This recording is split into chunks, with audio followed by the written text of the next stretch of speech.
नमस्कार, आप देख रहे हैं 4 PM और मैं हूं आपके साथ निधि तिवारी। देश में तीसरी बार मोदी सरकार बन तो गई, लेकिन बीजेपी के सामने अभी भी कई चुनौतियां हैं। एनडीए सरकार बनने के बाद 18वीं लोकसभा का पहला सत्र 24 जून को बुलाया गया है और इसी को लेकर पिछले कई दिनों से सियासी गलियारों में इस बात पर चर्चा है कि आखिरकार लोकसभा का स्पीकर कौन होगा।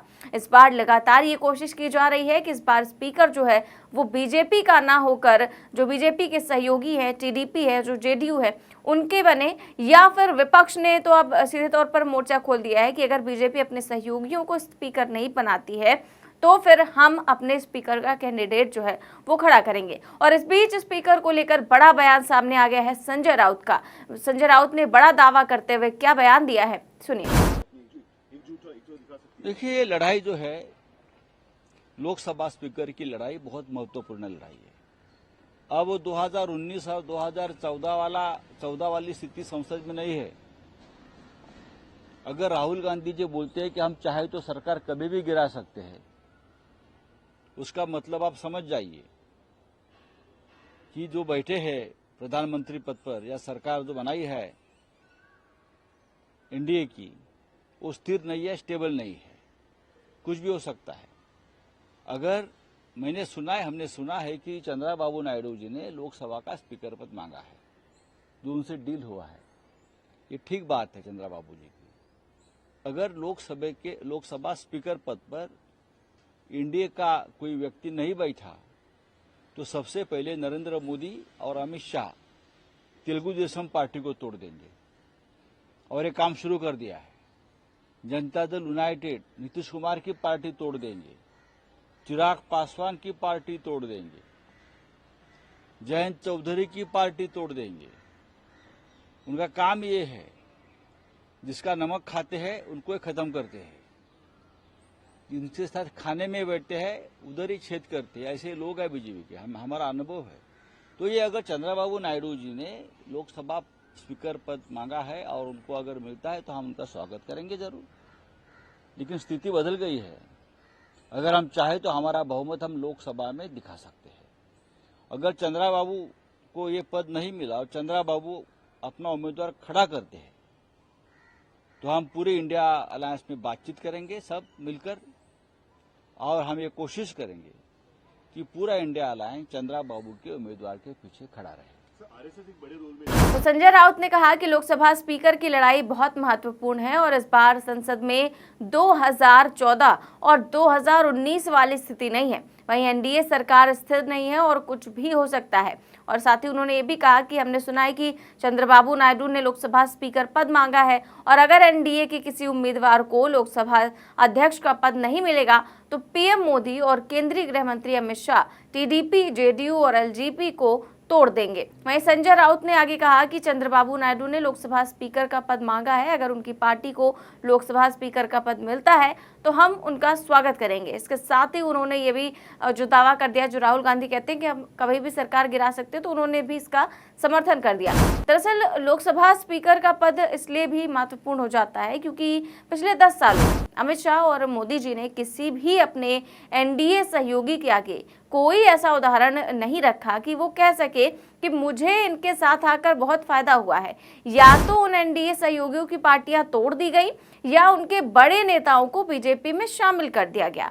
जो रहे सहे थे उनके घरों में उनके घर जो है ईडी, सीबीआई भिजवा दी गई और महाराष्ट्र उसका जीता जाता उदाहरण भी है। इसीलिए इस समय नायडू भले ही मोदी के साथ हो, लेकिन उन्हें भी बीजेपी और मोदी जी पर जरा भी भरोसा नहीं है, इसीलिए वो स्पीकर पद चाहते हैं। और विपक्ष भी इस बात का समर्थन कर रहा है। लगातार संजय सिंह बयान दे रहे हैं कि टीडीपी किसी भी हाल में स्पीकर के पद को लेकर अपनी दावेदारी ना छोड़े और अगर बीजेपी आपको सपोर्ट नहीं करती तो हम आपको सपोर्ट करने के लिए तैयार हैं।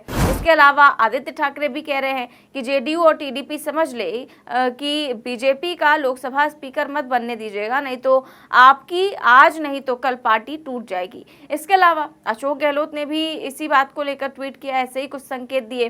और तो और कल लोकसभा के स्पीकर पद को लेकर एक नया दावा भी आ गया विपक्ष की ओर से।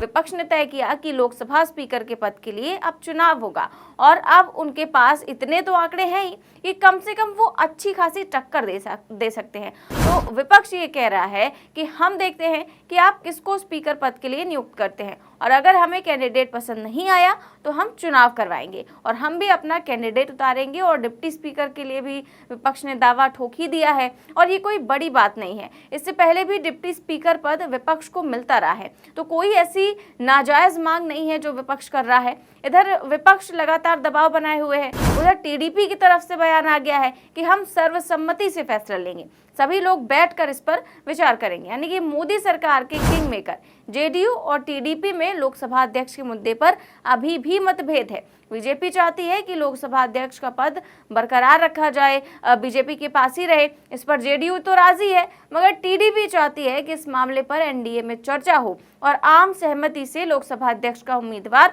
तय किया जाए। तो इससे साफ जाहिर होता है कि टीडीपी ने अपनी मांग छोड़ी नहीं है, वो अभी भी अड़ी हुई है और अपनी मांगे जो है वो मनवाने के लिए जो है लगातार प्रयास कर भी रही है। और स्पीकर का पद क्योंकि बेहद अहम होता है, और 2019 में लोकसभा अध्यक्ष की शक्ति का पता तब चल गया था जब एक वोट की वजह से अटल बिहारी वाजपेयी की सरकार गिर गई थी।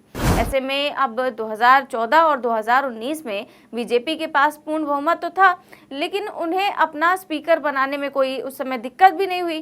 पर इस बार बीजेपी अपने दम पर बहुमत से दूर है। ऐसे में जेडीयू और टीडीपी समेत एनडीए के अन्य सहयोगी दलों के समर्थन से सरकार बनी है। इसीलिए अब बीजेपी को जो है वो बात माननी पड़ेगी, कुछ जेडीयू की भी, कुछ टीडीपी की भी, और जो सबके सहयोग से है वो सरकार चल सकती है। वरना जो 2 बैसाखियों के दम पर सरकार टिकी हुई है वो कभी भी गिर सकती है। तो इसी को लेकर जो है लगातार संदेह है। वहीं आपको बता दें कि 18वीं लोकसभा का जो पहला सत्र है वो 24 जून से शुरू होगा, और इसी सत्र के दौरान सांसदों की शपथ और स्पीकर का चुनाव भी होगा।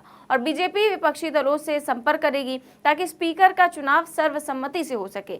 और अगर विपक्ष सरकार के प्रस्ताव पर सहमत होता है तो चुनाव की आवश्यकता नहीं होगी।